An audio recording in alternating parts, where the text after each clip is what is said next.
하나님 감사합니다. 이 복된 주님의 아침 주 앞에 나옵니다. 정결한 마음으로 주께 나아가기 원하오니 우리의 모든 죄와 허물을 그리스도의 보혈로 씻으시고 나를 받아 주시옵소서. 하나님을 너무나도 우리는 사랑하고 또 갈망합니다. 하나님, 주의 말씀을 우리는 사모합니다. 주여, 이 예배 가운데 하나님의 말씀으로 선포하여 주시고 우리 귀에 들려주며 우리의 심령이 반응하고 우리의 신비에 새겨지는 귀한 말씀의 잔치가 일어나게 하여 주시옵소서. 하나님, 우리의 기도에 귀를 기울이시는 주여, 우리의 신음 가운데서도 응답하시는 주여, 우리의 기도를 들어 주시옵소서. 하나님, 이 시간 주를 찬양하오니 온전히 주의 영광으로 나타내 주시고 홀로 영광 받아 주시옵소서. 주님을 사모하며 주님을 찬양합니다. 예수님의 이름으로 기도합니다. 아멘.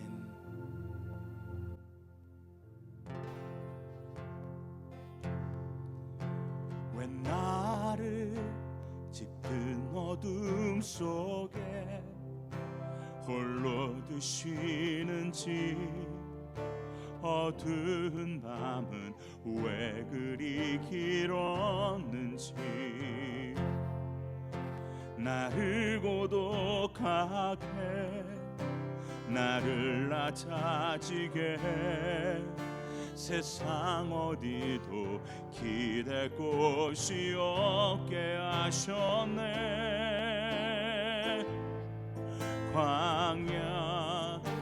광야에 서 있네. 왜 나를 짙은 어둠 속에 홀로 두시는지, 어두운 밤은 왜 그리 길었는지, 나를 고독하게 나를 낮아지게 세상 어디도 기댈 곳이 없게 하셨네.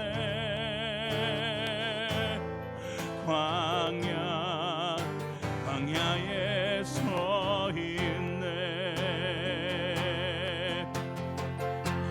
주님만 내 도움이 되시고 주님만 내 빛이 되시는, 주님만 내 친구 되시는 광야. 주님 손 놓고는 단 하루도 살 수 없는 곳, 광야에 서 있네. 왜 나를 깊은 어둠 속에 홀로 두시는지, 어두운 밤은 왜 그리 길었는지, 나를 고독하게 나를 낮아지게 세상 어디도 기댈 곳이 없게 하셨네. 광야에 서 있네. 주님만 내 도움이 되시고 주님만 내 빛이 되시는, 주님만 내 친구 되시는 광야. 주님 손 놓고는 단 하루도 살 수 없는 곳, 광야.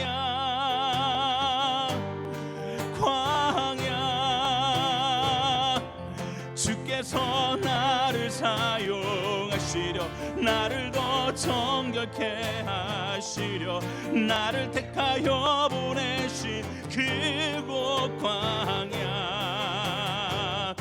성령이 내 영을 다시 태어나게 하는 곳, 광야. 주께서 나를 사용하시려, 나를 더 정결케 하시려 나를 택하여 보내신 그곳 광야. 성령이 내 영을 다시 태어나게 하는 곳 광야. 광야에 서 있네.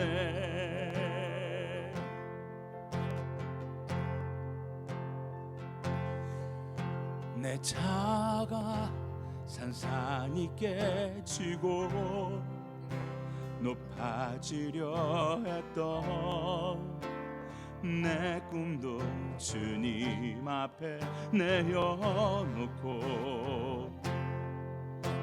오직 주님 뜻만 이루어지기를 나를 통해 주님만 드러나시기를.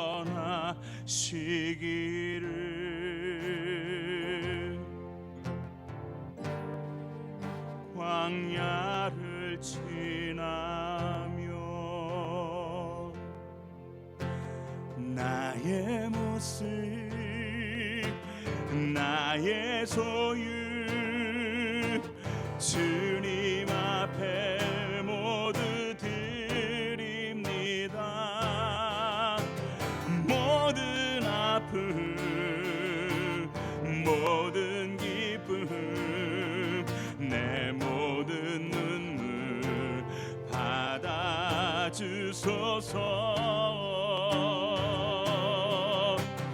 나의 생명을 드리니 주 영광 위하여 사용하옵소서. 내가 사는 날 동안에 주를 찬양하며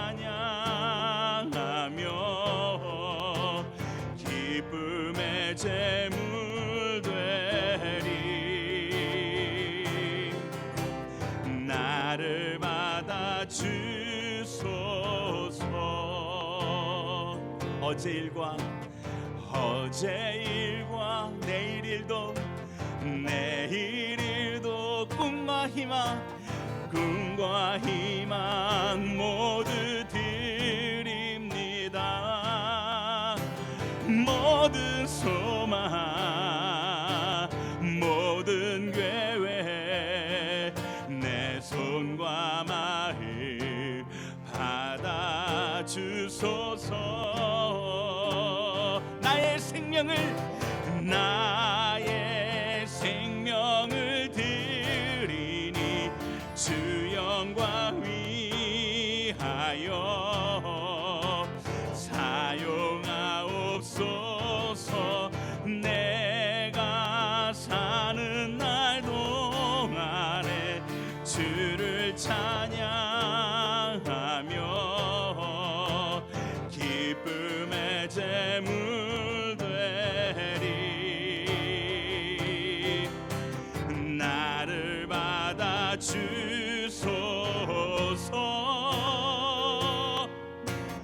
우리가 진 이 모든 것들을 다 주께서 우리에게 주시었네. 몸 밖에 드릴 것이 없으니 내 삶을 받아 주소서.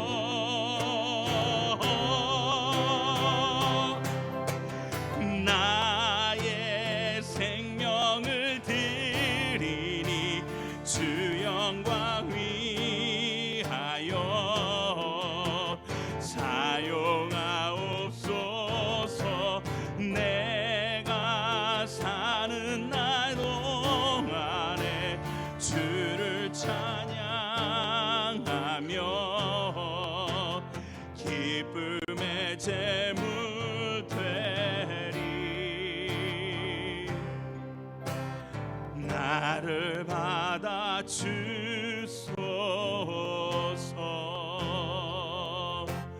내 진정 사모하는 친구가 되시는 구주 예수님은 아름다워라. 산 밑에 백합하여 빛나는 새벽별 주님 영원하게 아주 없도다. 아멘. 내 맘이 아플 적에 그 위로 되시며 나 외로울 때 좋은 친구라. 주는 저 산 밑에 백합 빛나는 새벽별 이 따위에 비길 것이 없도다. 내 몸의 모든 염려 이 세상 고락가 나와 항상 같이 하여 주시고 시험을 당할 때에 악마의 개교를 즉시 물리치사 나 지키시네. 아멘. 온 세상 날 버려도 주 예수 안 버려 끝까지 나를 돌아보시니.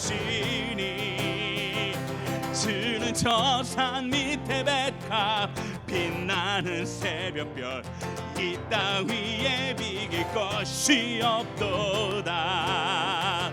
내 마음을 다하여서 주님을 따르며 길이 길이 나를 사랑하리니. 물불이 두렵지 않고 장검이 겁없네. 주는 높은 산성 내 방패시라. 내 영혼 먹이시는 은혜 누리고 나 친히 주를 뵙기 원하네. 주는 저 산 밑에 백합 빛나는 새벽별 이 땅 위에 비길 것이 없도다. 이 땅 위에 비길 것이 없도다. 이 땅 위에 비길 것이 없도다.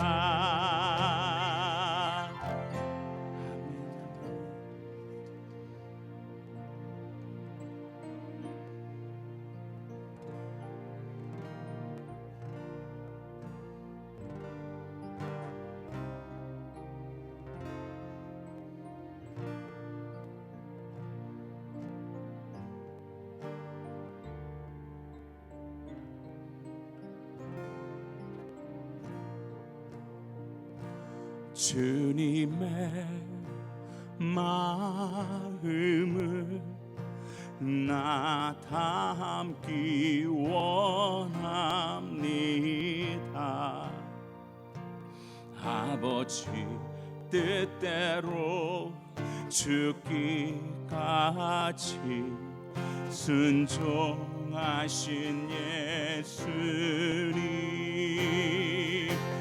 나의 입술과 내 손과 예수 닮기 원해요.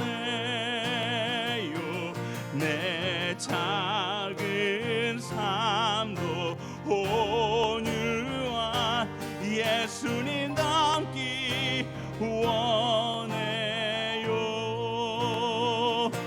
주님의 마음을 나 담기 원합니다. 당신을 버리시면서까지 사랑하신 예수님. 나의 입술과 내 손과 예수 닮기 원해요. 내 작은 삶도 거룩한 예수님 닮기 원해요. 주님의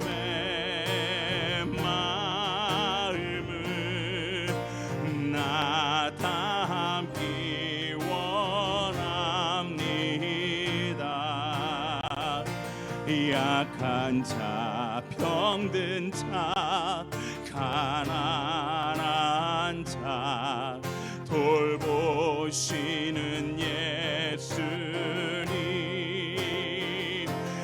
나의 입술과 내 손과 예수 닮기 원해요. 내 작은 삶도 겸손한 예수님 닮기 원해요. 나의 입술과 내 손과 발 예수 닮기 원해요. 내 작은 삶도 겸손한 예수님 닮기 원해요.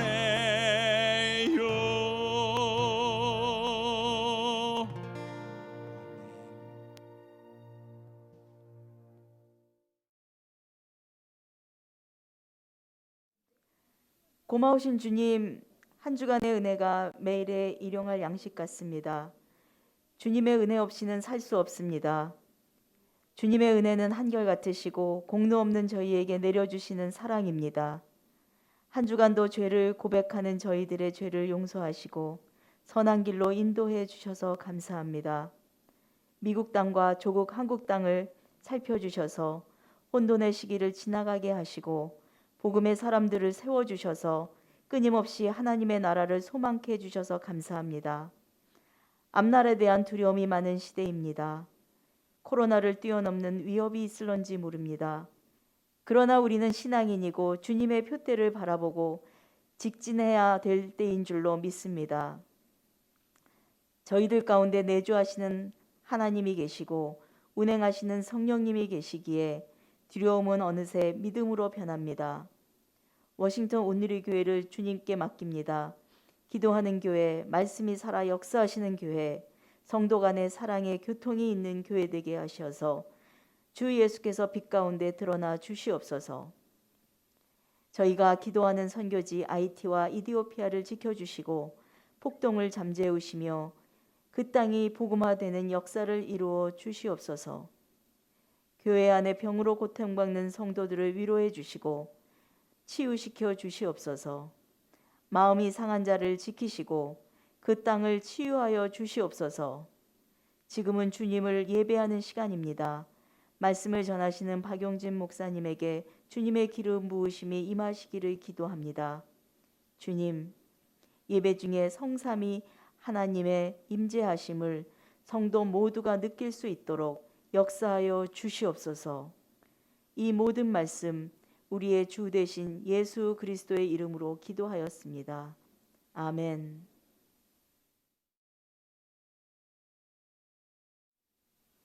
할렐루야. 오늘 은혜를 나눌 하나님의 말씀은 야고보서 1장 22절부터 26절까지의 말씀입니다. 너희는 말씀을 행하는 자가 되고 듣기만 하여 자신을 속이는 자가 되지 말라. 누구든지 말씀을 듣고 행하지 아니하면 그는 거울로 자신의 생긴 얼굴을 보는 사람과 같아서 제 자신을 보고 가서 그 모습이 어떠했는지를 곧 잊어버리거니와 자유롭게 하는 온전한 율법을 들여다보고 있는 자는 듣고 잊어버리는 자가 아니요 실천하는 자니 이 사람은 그 행하는 일에 복을 받으리라.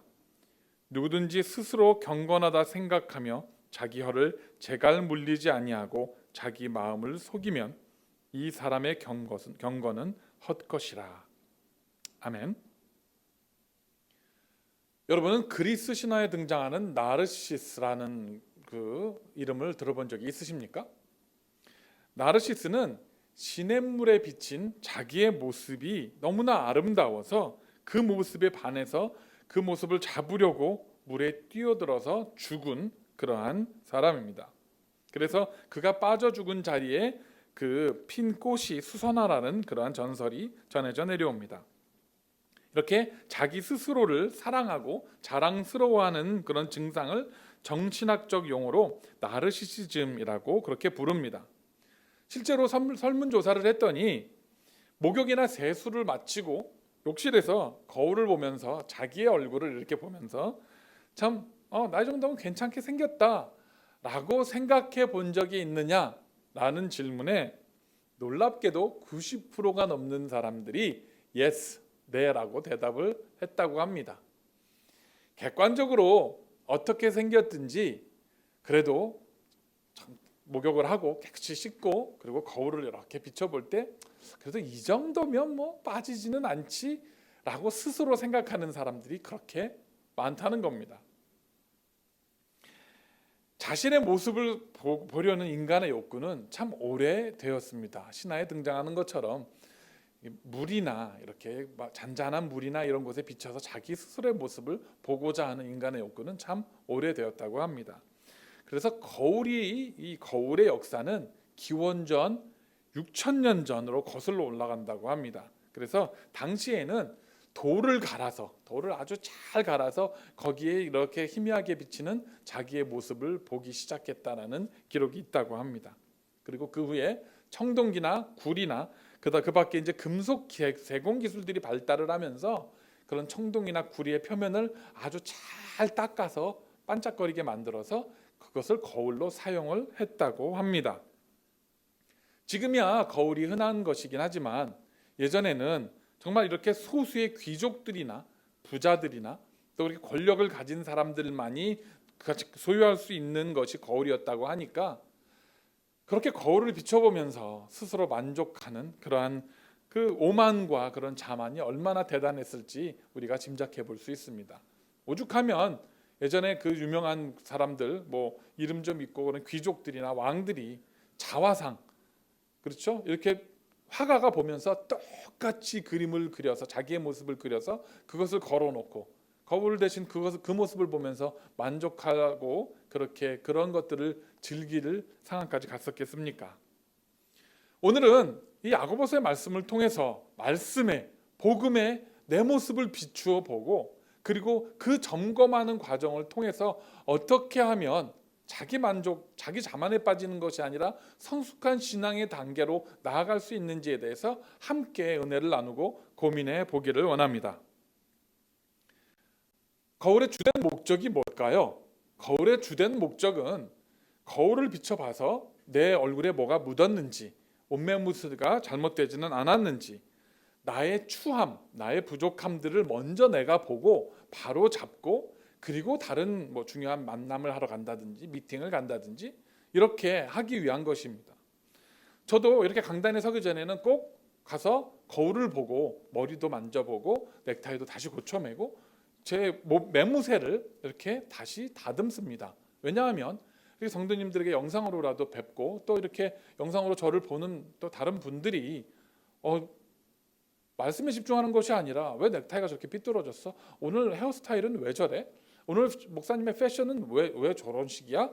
라는 것에 이렇게 방해받지 않도록 하기 위해서 내 부족한 모습이 있을지 방해받는 모습이 있을지를 스스로 점검하는 것이라는 거 하기 위해서 그렇게 한다는 것입니다. 그런데 거울을 보고서 자기 스스로 만족하고 자기 스스로 황홀해하고 자기 스스로 사랑에 빠지는 사람들이 의외로 많습니다. 혹시 여러분들 주변에 그런 분들이 계시다면 좀 잘 돌봐드리시기를 부탁을 드립니다. 왜냐하면 정말 사랑과 관심이 많이 필요한 분들인 것 같습니다. 오늘 이 본문 말씀에서 야고보 사도가 주장하고 우리에게 꼭 알려주고 싶어 하시는 말씀이 뭡니까? 그것은 말씀을 듣기만 하고 행하지 않는 자가 되지 말라는 겁니다. 거울에 있는 내 모습을 보고 잘못된 부분들을 고치는 작업을 해야지 거울에 있는 모습을 보고 잘못된 것들이 있음에도 불구하고 스스로 만족하고 그것들을 수정하고 고치려는 작업을 하지 않는 것은 어리석다라는 것입니다. 이 말씀은 이 거울이 귀했던 몇천 년 전이 아니라 지금도 동일하게 우리에게 적용이 됩니다. 지금처럼 말씀을 듣기 쉬운 시대가 어디 있었겠습니까? 인류의 역사상. 지금은 예전에는 뭐 꼭 예배당에 가서 목사님 설교를 직접 듣든지, 아니면 무슨 대형 부흥 집회나 이런 게 있으면 집회에 가서 직접 보든지, 아니면 겨우 하는 것이 라디오에 듣든지, 녹음 테이프를 듣든지, CD를 듣든지 하는 것이 거의 다였습니다. 그러나 이제 시대가 발달하고 문명이 발달하고 기술이 발달을 하면서 이제는 우리가 손에 들고 다니는 스마트폰, 이런 전화기나 뭐 태블릿, 이런 걸 가지고 전 세계에 있는 모든 좋은 말씀들, 좋은 설교들, 좋은 예배들을 다 볼 수 있는 세상의 그런 시대에 우리는 살고 있습니다. 그런데 우리 어른들이 했던 옛말에 이런 말씀이 있습니다. 홍수에 마실 물이 없다. 그런 많은 정보들이 넘쳐나고 많은 설교들, 많은 예배들이 있는데, 그러다 보니까 사실은 정말 나에게 필요한 말씀, 내가 듣고 새기고 내 삶을 변화해야 되는 말씀, 그리고 말씀을 듣고 더 시간을 많이 가지고 그 말씀을 묵상하고 곱씹고 내 영혼의 자양분이 되도록 하는 시간을 가지는 것이 아니라, 마치 아이 쇼핑하듯이 그렇게 휙휙휙휙 넘기면서, 이 목사님 설교 앞에 한 5분 정도 10분 정도 듣고 에이 별로네, 저 목사님 설교 한번 들어볼까, 클릭 들어보고 이분은 좀 들을만하네, 한 5분 10분 듣다가 에이 이러고 넘기고, 이런 시대가 되어버렸다는 겁니다. 말씀을 듣고 그것을 내 삶에 적용해서 행하는 시대가 아니라, 말씀을 듣고 마는, 거울을 보고 마는 그러한 세상 속에 살게 되었다라는 것입니다. 이제 이런 우리의 신앙의 패러다임이, 우리의 신앙의 자세가 변화되어야 한다는 겁니다. 그것이 거울이 굉장히 귀했던 2000년 전 당시의 초대교회 시대이든 그것이 지금이든, 우리는 우리가 하나님의 말씀을 듣고 묵상하고 읽고 큐티하는 그런 말씀들을 그냥 읽고 좋은 말씀이나라고 지나가는 것이 아니라, 그것으로 내 삶에, 내 신앙에, 내 성품에, 내 성격에 많은 부분들을 고치고 바로잡고 픽스하고, 지저분한 부분이 있으면 털어내고, 삐뚤어진 곳이 있으면 바로잡고, 이렇게 사용하고 변화되어야 한다는 것입니다. 이제 세상은요, 교회나 교인들이 하는 말에 귀를 기울이는 것이 아니라 우리들의, 교회들의, 성도들의 삶과 행동을 지켜보는 세상을 살고 있습니다. 왜 사람들이 우리 기독교, 개신교보다 그래도 천주교를 조금 더 거기엔 뭔가 있는 것 같다, 거기엔 좀 뭔가 엄숙하고 거룩하고 거기엔 뭔가 더 신령한 것이 있는 것 같다라고 생각을 하는지 여러분들 아십니까? 이유가 있습니다. 1984년은, 우리 한국의 1984년은요 기독교가 100주년이 되는 해였고, 천주교가 들어온 지 200주년이 되는 해였습니다.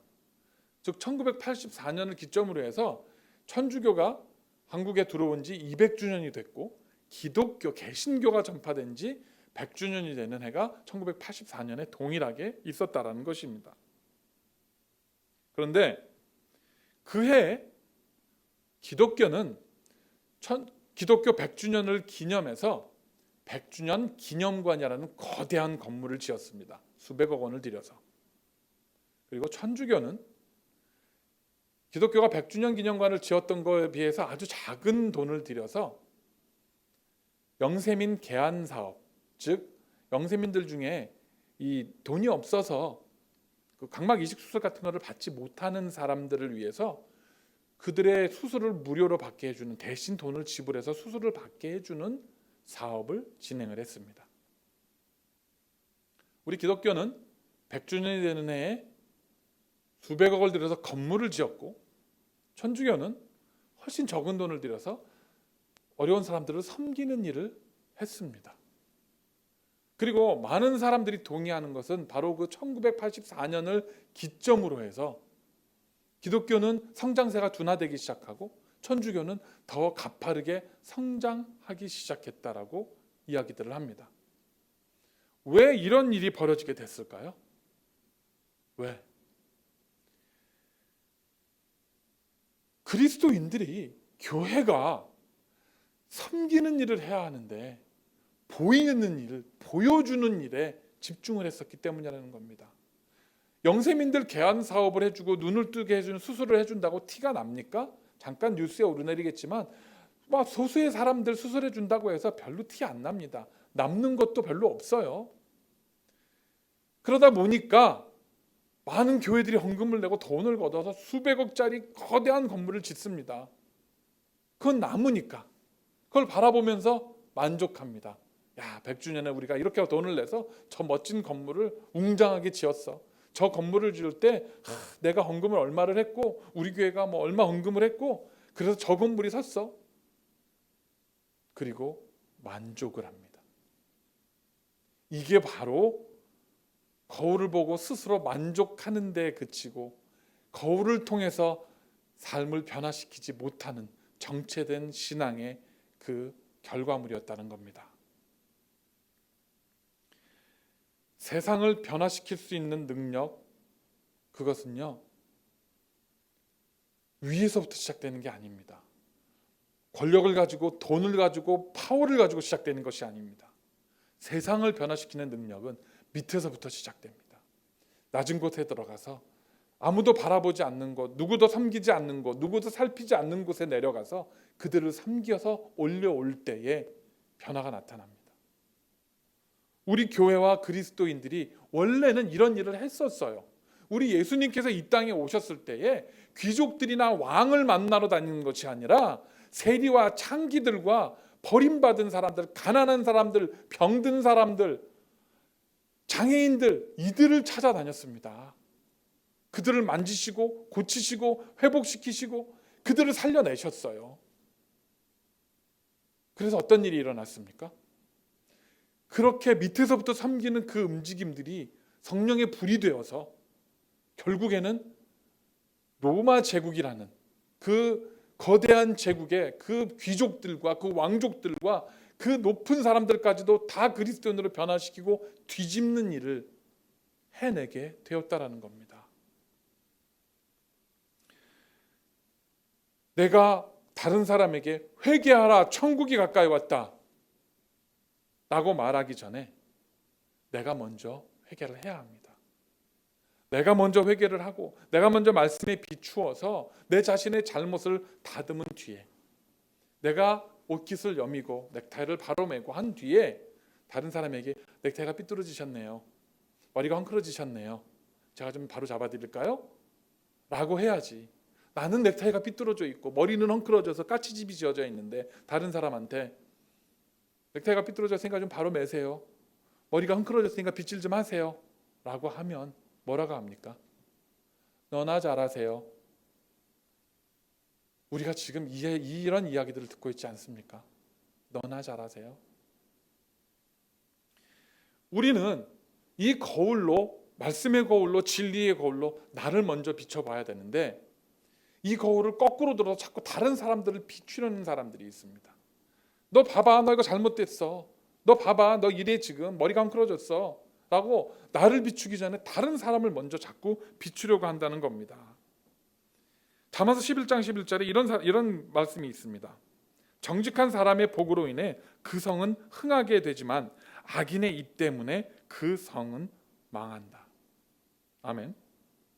한 성읍, 한 나라, 한 조직, 한 공동체가 정직한 한 사람으로 인해서 복을 받기도 하고 혹은 한 악인의 그 입 때문에 그 말 때문에 무너지기도 한다라는 것입니다. 그리고 바로 여기서 이야기하는 정직한 사람과 악인의 구별은 어떻게 이루어지냐 하면 말씀에 비추어서 하나님의 복음에 비추어서 나를 다스리는 사람이냐, 정직하게 나의 모습을 냉정하게 점검하고 하나님 앞에서 나의 잘못된 죄악들을 회개하고 내려놓고 삐뚤어진 모습들을 다듬어가는 사람이냐, 아니면 거울을 거꾸로 들이대고 네가 잘못했어, 네가 틀렸어, 네가 고쳐야 돼, 너는 아니야 라고 말하는 사람인가에 따라서 바로 이 정직한 사람과 악인의 모습이 갈리게 되어진다는 것입니다.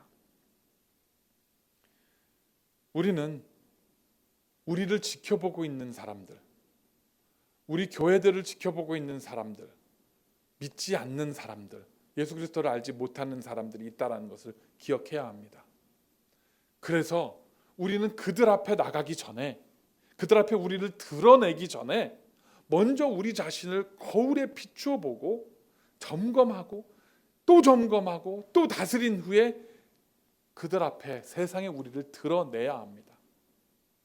요즘 무슨 목사님, 무슨 어떤 교회들 정치한다고 나가서 데모하고 나라를 바꿔야 된다, 이런 일들을 많이 합니다. 이 코로나 와중에 많은 사람들이 고통과 절망 속에 헤매는 와중에 정치한다고 나서는 교회와 목사님들이 있어요. 나를 먼저 돌아보지 못하니까 저걸 바꾸라는 겁니다. 정치를 바꿔야 되고 대통령을 바꿔야 되고 세상을 바꿔야 된다고 얘기합니다. 그런데 정작 세상과 믿지 않는 사람들이 보는 우리의 모습, 교회의 모습은 너네부터 바뀌어야 돼. 너네부터 잘해야 돼. 너네부터 먼저 이 어떤 방역을 잘 지켜야 되고, 너네부터 먼저 섬겨야 되고 낮아져야 되고, 너네부터 정직해야 돼 라는 이야기를 자꾸 하게 되는 겁니다. 그래서 마태복음 18장 6절에 예수님께서 우리에게 이런 경고를 하십니다. 누구든지 나를 믿는 이런 어린아이 가운데 한 명이라도 죄를 짓게 하는 사람은 큰 맷돌을 목에 달아 깊은 바다에 빠뜨리는 편이 차라리 나을 것이다. 아멘. 뭐라고 말씀합니까? 어린아이, 아주 연약하고 아주 보잘것없어 보이는 한 사람이라도 나로 인해서, 나의 그런 경망스러운 모습으로 인해서, 신중하지 못한 말이나 행동이나 그리스도인답지 못한 그런 삶의 모습으로 인해서 그들이 실족한다면, 그들이 시험에 든다면, 그들이 하나님과 우리 복음과 우리의 교회와 우리의 진리를 비웃고 그들이 손가락질하게 된다면 차라리 맷돌을 목에 달아서, 무거운 추를 달아서 바다에 던져버리는 것이 낫다는 말씀을 하고 있습니다. 어떻습니까? 저와 여러분들, 지금 우리 현대 교회의 모습들이 과연 그렇게 다른 사람들을, 세상 믿지 않는 사람들을 실족하지 않게 하는 그러한 일들을 하고 있습니까? 이 질문은 정말 우리 스스로 물어볼 때 참 두려운 질문이 아닐 수가 없다는 것입니다. 이런 그렇게 회자되는 우스갯소리가 있습니다. 천국에 가면 커다란 호수가 하나 있는데 그 호수에 가면 입과 귀만 둥둥 떠 있다 라는 얘기가 있습니다. 왜 거기에 천국에 있는 호수에 입과 귀만 둥둥 떠 있을까요? 그럴듯하게 복음, 말씀을 이야기하는 입과 설교, 좋은 말씀 많이 들은 귀, 이 입하고 귀만 구원을 받아서 천국에 갔기 때문이라는 겁니다. 참 씁쓸한 우스갯소리입니다. 야고보서 1장 26절 오늘 본문에서 이렇게 말씀합니다. 누구든지 스스로 경건하다 생각하며 자기 혀를 제갈 물리지 아니하고 자기 마음을 속이면 이 사람의 경건은 헛것이라. 아멘. 내 스스로 경건하다 생각하고 내 스스로 나는 이 정도면 잘생겼어, 나는 이 정도면 옷 잘 입었어, 이 정도면 내 넥타이는 똑바로, 내 헤어스타일 좋아 라고 스스로를 경건하다고 생각하지만, 그러나 그 사람이 하는 입에서 나오는 말이나 마음속에 있는 품은 생각들이 하나님 보시기에 아름답지 않다면, 점검되지 않고 나오는 말이라면 그 사람의 경건은 헛것이라고 말씀하고 있다는 겁니다. 왜냐하면 내 스스로 경건하다고 생각하는 사람, 내 스스로 이 정도면 괜찮다고 생각하는 사람은 바로 그 사람의 삶의 모습에 무엇이 나타나냐 하면 다른 사람을 정죄하는 모습이 나타납니다. 나는 옳고 너는 틀렸어. 나는 이 길이 진리고 너는 왜곡된 잘못된 것이야 라는 전제를 깔고 있습니다. 그러다 보니까 다른 사람들을 가르치려고 들고, 정죄하려고 들고, 평가하려고 들고, 다른 사람들을 그렇게 상처 주는 이야기들을 아무렇지 않게 합니다. 그리고 스스로 생각합니다. 그래도 나는 옳아. 나는 바른 말을 했어. 나는 이 말을 해야 되는 말을 했어. 라고 생각을 한다는 것입니다. 예수님께서 바리새인들에게 이 회칠한 무덤들아 라고 말씀하셨던 것도 바로 그들이 가졌던 그 외식하는 모습, 그들이 율법을 다 지킨다고 말을 하면서도 정작 그 마음속에는 다른 사람을 긍휼히 여기고 다른 사람을 나보다 더 낮게 여기고 그렇게 섬기려고 하는, 존중하는, 리스펙트하는 마음이 없기 때문에 외식하는 자들이라고 말했고 그들의 경건이 헛것이라고 말씀을 하셨던 것입니다. 저는 우리 사랑하는 오늘의 교회 모든 성도님들은 입이나 귀만 천국에 가는 것이 아니라 온 육신이 특별히 복음을 들고 다녔던 여러분의 발과 다른 사람을 섬겼던 여러분의 사랑의 손길, 온 육신이 구원받고 천국에 가는 성도님들이 되시기를 간절히 축원합니다. 고린도전서 13장 12절에 보면 이런 말씀이 나와 있습니다. 지금은 우리가 거울에 비추어 보듯 희미하게 보이지만 그때에는 얼굴과 얼굴을 맞대어 볼 것입니다. 지금은 내가 부분적으로 알지만 그때는 주께서 나를 아신 것 같이 내가 온전히 알게 될 것입니다. 아멘. 여기서 거울 얘기가 또 나옵니다. 거울. 왜 자꾸 이렇게 거울 얘기를 성경에서 하고 있는 걸까요? 우리는 요즘은 이제 기술이 좋아져서 옛날처럼 그렇게 뭐 청동이나 구리나 이런 걸 이렇게 광을 내서 보는 거울이 아니라 정말 이렇게 유리를 만든 정말 잘 비춰지는 그런 거울이 흔한 세상입니다. 그래서 거울을 이렇게 봅니다. 그런데 여러분들 그거 아십니까? 그 거울에 비친 내 모습은 내 올바른 모습이 아닙니다. 좌우가 바뀌어서 비춰진 모습입니다. 거꾸로 보고 있다는 겁니다. 그렇죠. 거울을 볼 때 좌우가 반대로 뒤집어진 모습을 보고 있는 겁니다. 그런데 그 거울을 보면서 나는 내 모습이 온전하다고 믿고 있습니다. 사실은 다른 사람이 보는 내 모습이 거울에 비친 내 모습이 아니라는 겁니다. 나는 뒤집어진 모습을 보고 있기 때문입니다. 우리는 이렇게 내가 나를 평가하고 나를 판단하는 데 있어서 많은 왜곡들이, 잘못된 그런 이렇게 왜곡들이 개입되게 됩니다. 똑같은 잘못을 했어도 그 사람의 잘못은 잘못한 거지만 내가 한 것은 이유가 있고 그럴 만한 상황이었던 겁니다. 그런 얘기 많이 하죠. 남이 하면 불륜이고 내가 하면 로맨스다. 이러한 기준들이 우리 그리스도인들에게도 자꾸 적용이 됩니다. 우리도 사람이다 보니까 저 사람은 불륜이야. 저건 잘못했어. 저러면 안 돼. 저 집사님이 그래도 장로라는 사람이 그리스도인이라는 사람이 저렇게 살면 안 되는 거지 라고 말은 하면서도 내가 비슷한 상황에 혹은 더 심한 일을 해도 나는 그때 그럴 수밖에 없어서 알잖아 내 상황 이렇게 말을 하게 된다는 겁니다. 관대해진다는 거죠. 그런데 정말 우리 하나님도 나를 그렇게 내가 보는 것처럼 관대하게 보고 계실까요? 하나님도 분명히 내가 있는 처해져 있는 상황을 알고 계시긴 하겠지만 그러나 내가 저지른 실수와 잘못에 대해서 관대한 것처럼 우리 하나님도 그렇게 관대하실까요? 오늘 고린도전서에 있는 말씀을 보면 그렇지 않습니다. 내가 나를 세상에 살아가면서 비춰볼 때는 희미하게 보고 관대하게 보았지만 그러나 그때 내가 하나님 앞에 섰을 때는 내가 쌍둥이인 나를 보는 것처럼 얼굴을 맞대고 보게 될 것이라고 말합니다. 즉 우리 주님께서는 내가 거울로 보는 내 모습이 아니라 다른 사람이 보는 내 모습으로 객관적이고 냉정하고 냉철한 모습으로 내 삶을 지켜보고 계시고 판단하고 계시고 내 삶의 모든 행위들을 기록하고 계신다라는 사실을 우리는 기억해야 한다는 것입니다. 그래서 저는 오늘 고린도전서 13장 12절에서 가장 두려운 문구가 바로 이것입니다. 그때는 주께서 나를 아신 것 같이 내가 온전히 알게 될 것입니다. 한번 같이 읽어보겠습니다. 그때는 주께서 나를 아신 것 같이 내가 온전히 알게 될 것입니다. 아멘. 주님이 아는 나의 모습은 어떤 모습일까요? 분명히 내가 알고 있는 나의 모습은 아닐 겁니다.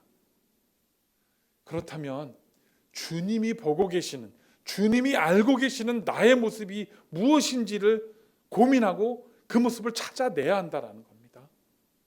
혹시라도 주님이 보고 있는 내 모습 가운데에 부끄럽고 모자라고 교만하고 그런 모습들이 우리 가운데 있었다면 그것을 주님 앞에서 얼굴을 맞대고 보기 전에 미리 찾아내서 고치고 변화되어지는 모습으로 나아가는, 그렇게 성숙한 그리스도인으로 나아가는 우리 모든 성도님들이 되시기를 간절히 부탁을 드립니다.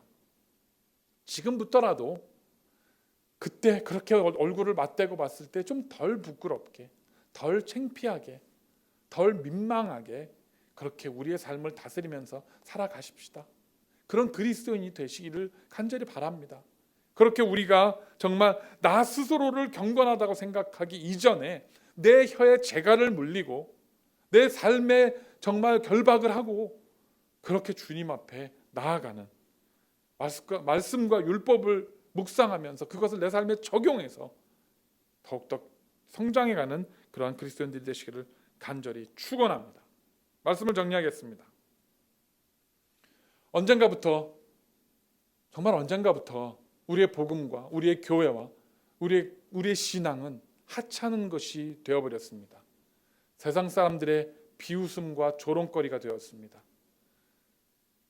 요즘 신문지상을 보면 이제 교회라는 말만 들어도 지긋지긋하다, 이런 댓글들을 많이 보게 됩니다.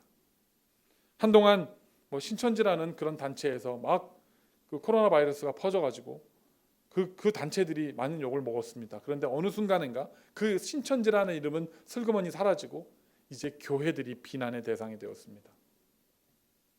교회가 사람들의 욕을 먹고 비난을 받고 조롱하고 침을 뱉는 대상이 되고 말았다는 겁니다. 과연 그렇게 욕하고 비난하고 침을 뱉는 그들의 잘못만일까요? 과연 정말 저와 여러분들은, 우리들은 그들이 그렇게 하는 일들이, 그렇게 비난하는 일들이, 조롱하는 일들이 부당하다고 이야기할 만큼 그렇게 경건하고 그렇게 거룩하고 그렇게 온전한 삶과 신앙을 살아내고 있었을까요?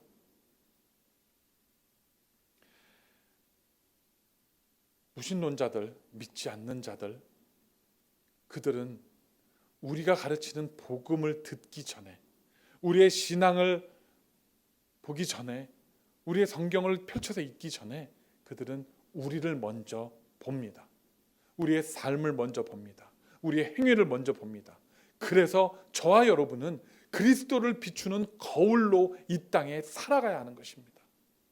우리를 통해서 예수 그리스도의 모습이 세상에 비춰지기 때문에 우리가 잘못 살아내면, 우리가 세상에 빛이 되고 소금이 되는 그런 삶을 살아내지 못한다면 그들은 절대 우리를 통해서 예수님을 볼 수가 없다는 것입니다. 그래서 오늘 말씀에서 우리에게 들려주고자 하시는 이야기는 궁극적으로 우리는 저와 여러분은 예수 그리스도의 거울로 이 세상을 살아가고 있다. 너희가 먼저 너희 스스로를 점검하고 너희 스스로를 말씀에 비추어서 변화시키고 살아가지 않으면 절대 올바른 예수 그리스도의 모습을, 그 구원의 모습을 세상에 비출 수 없다라는 말씀을 우리에게 들려주고 계시는 것입니다. 찌그러진 거울이 있다면, 구부러진 거울이 있다면 그 거울에 비친 모습은 절대 올바르게 보여질 수가 없습니다. 그래서 놀이동산 같은 데 가보시면 거울을 이렇게 휘어놓은 거울들이 있습니다. 그래서 위아래로 휘어놓은 거울은 보면 키 큰 사람이 키가 짜리몽땅하게 나옵니다. 그리고 옆으로 이렇게 살짝 휘어놓은 거울을 쓰면 말랐던 사람이 더 뚱뚱하게 나옵니다. 그리고 거울 안쪽으로 이렇게 휘어놓은 그런 거울 앞에 쓰면 뚱뚱한 사람이 날씬하게 나옵니다. 거울의 모습에 따라서 거기에 비춰지는 모습들이 왜곡되게 보여진다는 겁니다. 즉, 저와 여러분들이 왜곡된 삶을 살아간다면 우리를 통해서 비춰지는 예수 그리스도의 모습이, 우리를 통해서 비춰지는 복음이 온전하게 세상에 전해질 수 없다는 것입니다. 얼마나 중요한 일입니까? 저와 여러분들이 이 땅에서 감당해야 되는 사명이 이렇게 중요한 것이라는 겁니다. 편편한 거울이 됩시다. 온전한 거울이 됩시다. 제대로 비춰지는, 찌그러지고 깨지고 우그러진 거울이 아니라 우리 스스로가 말씀에 비추어서 온전한 거울로, 편편한 거울로, 반듯한 거울로, 그렇게 정직한 거울로 서서 우리 안에 있는 그 놀라운 복음을, 우리 안에 계신 그 예수 그리스도를, 그 은혜를, 그 사랑을, 그 치유와 회복을 세상에 온전히 비춰줄 수 있는 그러한 제대로 보여주는 거울로 살아가는 저 여러분들이 되시기를, 우리 교회가 되기를 주님의 이름으로 간절히 축원합니다. 기도하겠습니다. 하나님 감사합니다. 오늘도 우리에게 말씀으로 도전하셨습니다. 많은 말씀을 읽고 성경 공부하고 교회에 있는 프로그램들을 통해서 훈련을 받고 인터넷에 떠돌아다니는 수많은 설교를 들었습니다. 수많은 강연을 들었습니다. 그러나 그 어느 것 하나도 내 삶을 변화시키지 못한다면 그것이 무슨 소용이 있겠습니까? 하나님, 이제 말씀 하나하나를 묵상하고 씹고 또 씹어서 내 신앙에, 내 영에 양분이 되어지도록, 그래서 그것을 통해서 내가 변화되어지고 성숙한 신앙에 나아갈 수 있도록 우리를 사용하여 주시옵소서. 우리가 먼저 우리 자신에게 더욱더 냉정한 잣대를 그렇게 들이밀고 그렇게 냉정한 거울을 통해서 내 삶에 모자라고 부족하고 때묻고 더러웠던 부분들을 닦아내고 바로잡고 그렇게 온전케 하여서 세상에 나아가 우리 주님의 모습을 온전히 비춰줄 수 있는 그리스도인들이 되어지게 우리를 붙들어 주시옵소서. 하나님, 그래서 우리가 주님 앞에 섰을 때에 내가 나의 모습을 주님이 나를 보는 것처럼 온전하게 그렇게 얼굴을 맞대고 보는 것처럼 볼 때에 부끄럽지 아니한 모습으로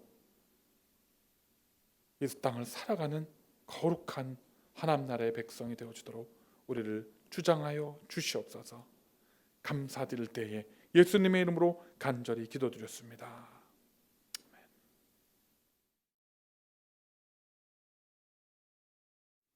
광고 말씀 나누는 시간입니다. 오늘은 2월 첫째 주일입니다. 2021년 2월 첫째 주일입니다. 시간이 참 빠르게 지나가는 것 같습니다. 그리고 또 눈도 이제 많이 내린다고 하는데 여러분들 늘 안전과 건강에 주의해 주시기를 간절히 다시 한번 당부의 말씀을 드립니다. 백신이 보급되기 시작했지만 보급 속도가 예상했던 것보다 늦어서 조금 더 시간이 많이 걸릴 것 같습니다. 그러나 좋은 소식은 백신이 보급되면서 코로나 바이러스의 확산세도 조금 주춤해지고 그래도 백신이 효과가 있다라는 긍정적인 소식들이 들려오고 있습니다. 이제 조금만 더 인내하고 우리가 참을 수 있다면, 견뎌낼 수 있다면 이제 좀 자유롭게 우리가 모여서 이전처럼 그렇게 함께 예배하고 찬양할 수 있는 날이 곧 오지 않을까 싶습니다. 여러분들 기대하시고 함께 기도해 주시고 끝까지 인내하고 견뎌내 주시기를 간절히 부탁을 드립니다.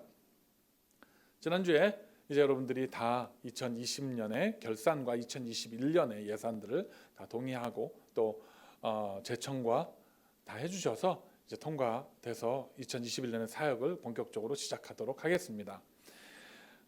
특별히 코로나 와중에 재정을 맡으신 우리 김영호 집사님과 박유미 집사님 두 분 참 수고 많이 하셨습니다. 늘 교회에 나와서 헌금 개수하시고 기록해 주시고 장부를 관리해 주시고 우리 살림을 맡아 주셨습니다. 여러분들 수고하신 두 분 집사님께 감사하다는 말씀 전해 주시고요. 또 여러 가지 사정상 2021년에도 계속 교회의 살림을 책임져 주셔야 되니까 또 많이 격려해 주시기를 부탁을 드리겠습니다.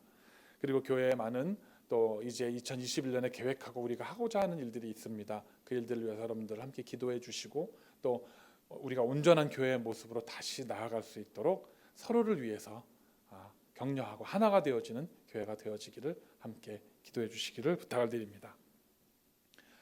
3월 첫째 주일부터 스트리밍 예배를 시작하도록 합니다.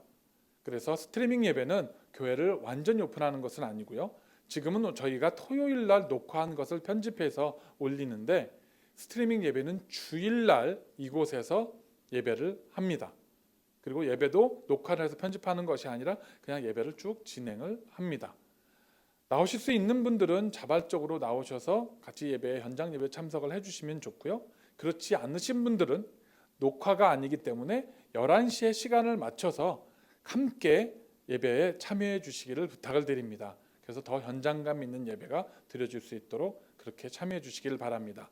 물론 그렇게 드려졌던 예배는 다 녹화가 돼서 나중에 우리 홈페이지에 올라갑니다. 그래서 다시 보실 수 있지만, 그러나 11시 주일날 11시에 드려지는 현장 예배에 직접 참석을 하시든지 온라인으로 접속을 하셔서 함께 같은 시간에 동일하게 예배에 드릴 수 있기를 부탁을 드리겠습니다. 그리고 새벽 예배도, 새벽 기도회도 월요일부터 토요일까지 새벽 예배도 스트리밍으로 다시 드리도록 하겠습니다. 2월 달 동안에 장비를 점검하고 여러 가지 필요한 것들을 우리가 다 완비한 뒤에 3월 달 예배를 드릴 건데요. 여러분들 기억하시고 준비가 잘 되어질 수 있도록 기도해 주시고, 또 여러분들 가운데에 마음이 감동이 있으신 분들은 함께 현장 예배에 나와서 예배에 참여하실 수 있도록 그렇게 준비하시고 또 기도해 주시기를 부탁을 드리겠습니다.